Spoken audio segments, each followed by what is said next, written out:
नमस्कार विद्यार्थियों, B triple S classes में आप सबका स्वागत है। और आज हम लोग पढ़ने वाले हैं हिंदी व्याकरण के अंतर्गत विस्मयादि बोधक अव्यय को।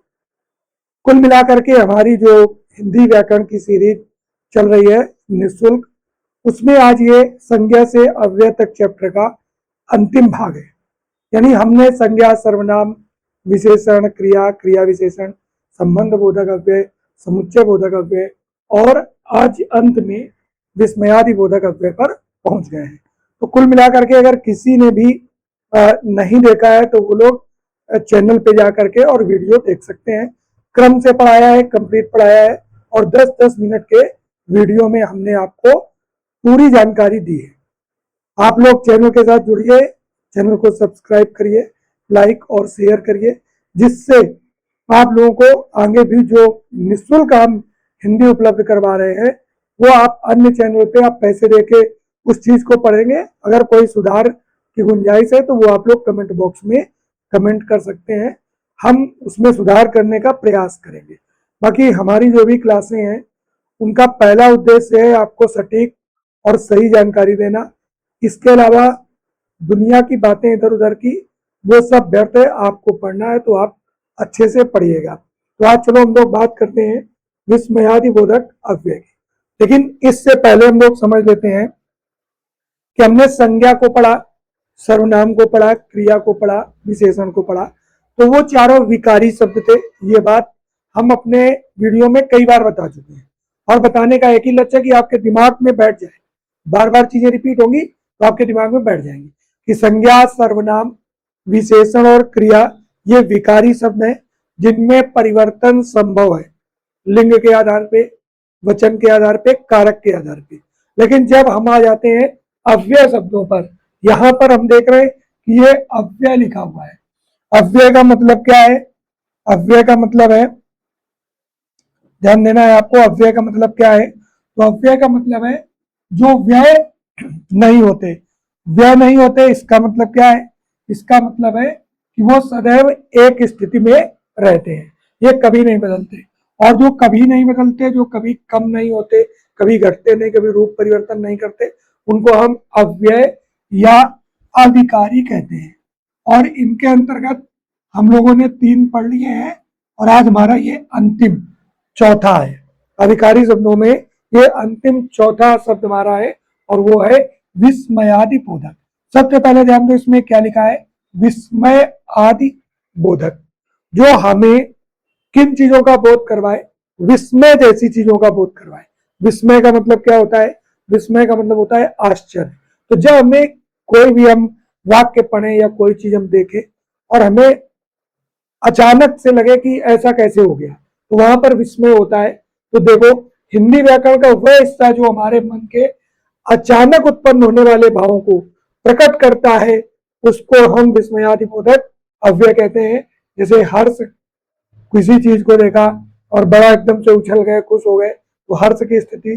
शोक, अचानक से कोई घटना घटी जिसको देख के हमें मन में हमारे दुख पैदा हुआ तो शोक की स्थिति हो गई। आश्चर्य, घृणा, क्रोध, इन सब भावों को प्रकट करने वाले शब्द विस्मयादि बोधक शब्द कहलाते हैं। जैसे हम लोग कहते हैं कि छी छी कितना गंदा है, तो ये क्या हो गया? विस्मयादि बोधक हो गया। अगर कहते हैं अरे राम क्या हुआ, तो अरे राम ये हमारे दुख को सूचित कर रहा है। तो इस तरीके से ये शब्द होंगे, हर्ष को दिखाएंगे, शोक को दिखाएंगे, आश्चर्य को दिखाएंगे, घृणा दिखाएंगे, क्रोध दिखाएंगे। ठीक है, अब आगे बात करते हैं। इन शब्दों का वाक्य के अन्य शब्दों से वास्तविकता में व्याकरण के तौर पे कोई संबंध नहीं होता। ये जहां पर आते हैं बस, जैसे छी छी आ गया, चुप चुप आ गया, राम राम आ गया, तो अपने आप में ही वो चीज पर्याप्त होती है। ठीक है, अब यहाँ देखो, इन शब्दों का वाक्य के अन्य शब्दों से कोई व्याकरणिक संबंध नहीं होता, ये केवल मन के वेग को दर्शाते हैं। तो एक चीज आप ध्यान रखना, कभी आपसे क्वेश्चन इस टाइप का आ जाए कि जो आपके संज्ञा से अव्यय तक अव्यय होते हैं, उन अव्यय में ऐसा कौन सा होता है जिसका वाक्य के अन्य शब्दों से कोई लेना देना नहीं होता, तो आप कहेंगे कि विस्मयादि बोधक होता है। ये नया क्वेश्चन है और इसके चिन्ह को आप जरूर याद रखेंगे। जब हम लोग व्याकरण में वाक्य शुद्धि पढ़ते हैं तो वहां पर हमें चिन्हों का बहुत ध्यान रखना पड़ता है। कहाँ पे क्वेश्चन मार्क आ रहा है, कहाँ पे विस्मयादिबोधक आ रहा है, कहाँ पे खड़ी बोली खड़ी पाई आ रही है, ये सब आपको ध्यान देना है। तो यहाँ पर हमने बात की विस्मयादिबोधक शब्द क्या होते हैं। विस्मयादिबोधक शब्द वे होते हैं जो दुख, आश्चर्य, क्रोध, घृणा जैसे भावों को प्रकट करते हैं। और इनके भेद की अगर बात करें हम लोग, तो विस्मयादिबोधक अव्यय जो है, इनके भेदों की बात करें तो इसके कुछ भेद हैं। कई जगह पे आपको 10, 12, 15 भी मिलेंगे, लेकिन जो कुछ मुख्य हैं उनको हमने यहाँ पर दे दिया है आपको। और इनको पढ़ के ही आप अंदाजा लगा सकते हो वास्तविकता में कि जैसे कहा हर्षबोधक, हर्षबोधक यानी खुशी रहेगी तो उसको हम कहेंगे तो आहा, वाह, धन्य, शाबाश, वाह। इस तरीके के अगर हमें शब्द मिलेंगे तो हम समझ जाएंगे कि यहां पर हमारा कैसा है, हर्षबोधक विस्मयादिबोधक अव्यय है। जैसे कहा क्या स्वाद है, तो ये यहां से एक उदाहरण है, वाह क्या स्वाद है। अब कुछ लोग सोचेंगे कि यहाँ पर प्रश्नवाचक हो गया, तो नहीं, जब ये लग गया यहाँ पर विस्मयादिबोधक हो गया, क्योंकि वो उसको स्वाद ज्यादा अच्छा लगा तो इसलिए उसने कहा कि वाह क्या स्वाद है। ठीक है, यहाँ पर ये नहीं कहा कि वाह अब क्या स्वाद है, मतलब स्वाद ही नहीं पता उसे, ऐसा नहीं, वाह यानी अच्छे के कारण उसने ये वाह शब्द का प्रयोग किया। जैसे हम कह रहे कि शाबाश तुम जीत गए, तो इंग्लिश में बोले थे वेल डन। ठीक है, तो शाबाश शब्द आ गया, धन कहते हैं आप धन्य हो, आपने ऐसा कार्य कर दिया, आप वास्तविकता में धन्य हो। तो ये धन्य शब्द, शाबाश शब्द, वाह का तो प्रयोग हो ही गया। आहा, जिसे कहते हैं आहा कितना सुंदर है, तो इसका मतलब ये नहीं कि उसको पता नहीं है कि सुंदरता कितनी है, उसने ज्यादा सुंदर होने की वजह से ये शब्द प्रयोग किया कि आहा कितना सुंदर है। तो आहा शब्द भी किसका हो गया, खुशी का। तो ये देखो खुशी के शब्द है ये, वाह, धन्य, आहा, शाबाश, ये सब खुशी में ही प्रयोग किए जाएंगे। और ये कैसे हो गए, तो इसीलिए इनको हम हर्षबोधक कहेंगे। दूसरा है शोक बोधक, शोक बोधक। अब एक चीज आपको हम बता दें थोड़ा अपनी तरफ से, कभी कभी ऐसा होता है कि ये शब्द भी उल्टे अर्थ में आते हैं। यानी कभी किसी से गुस्सा हो गया तो कह दिया कि बस करो, धन्य हो आप। ठीक है, तो वहां पर उसका सेंस चेंज हो जाता है, ये आपको ध्यान देना है। यानी वाक्य भी बहुत बार निर्भर करता है कि उसका अर्थ क्या है और वो किस सेंस में लिया गया। तो यहाँ पर देखो दुख में हाय, उफ, आहा, हे राम, हाय। ठीक है, ये सारे हो गए। और ये आपको उदाहरण हो गया कि हाय अब मेरा क्या हुआ।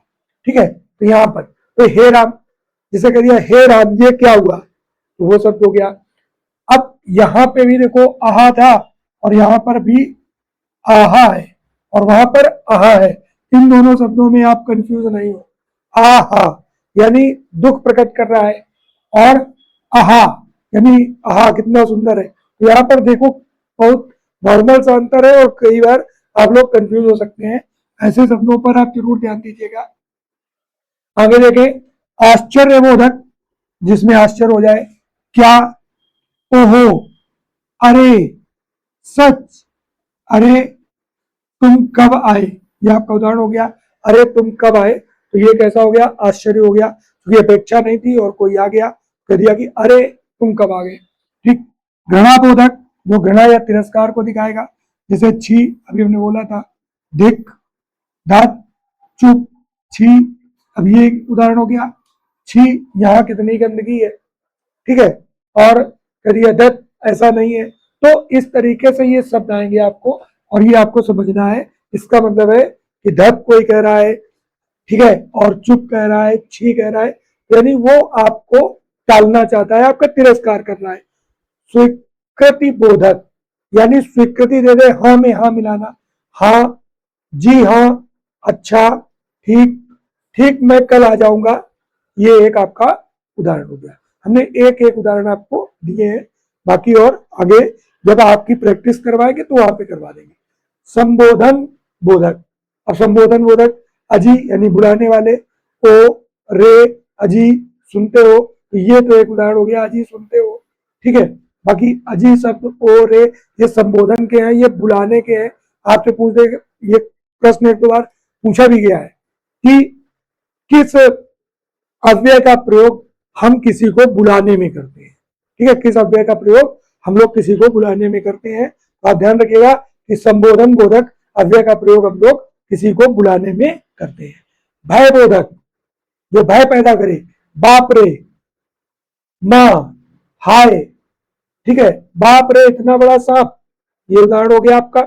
यानी यहां पर क्या हो रहा है कि भय पैदा हो रहा है मन में। ठीक है, जैसे कहते हैं कितना बड़ा शेर, तो वहां पर कितना बड़ा, इसका मतलब ये नहीं कि वो आकृति नहीं समझ पा रहा है कितना बड़ा है, वो आश्चर्य से बोल रहा है कि कितना बड़ा शेर, डर गया वो। ठीक है, आशीर्वाद बोधक, जीते रहो, खुश रहो। ठीक है, अब यहाँ पर उदाहरण है जीते रहो, तुम खूब तरक्की करो। इस टाइप के बहुत सारे आप लोगों को बड़े बुजुर्गों के द्वारा आशीर्वाद भी दिए जाते हैं। तो आशीर्वाद वाले तो आशीर्वाद बोधक जानते हो। ठीक है, हर्ष बोधक जान गए, शोक बोधक जान गए, यानी दुख बोधक, शोक बोधक, आश्चर्य बोधक, घृणा बोधक। तो कुल मिलाकर के हमने ये 8 रूप जो मुख्य रूप से प्रचलित है उनको पढ़ा। तो हम लोगों ने संज्ञा से अव्यय तक को कंप्लीट कर लिया है, और संधि को भी हम लोगों ने पढ़ लिया था, संधि।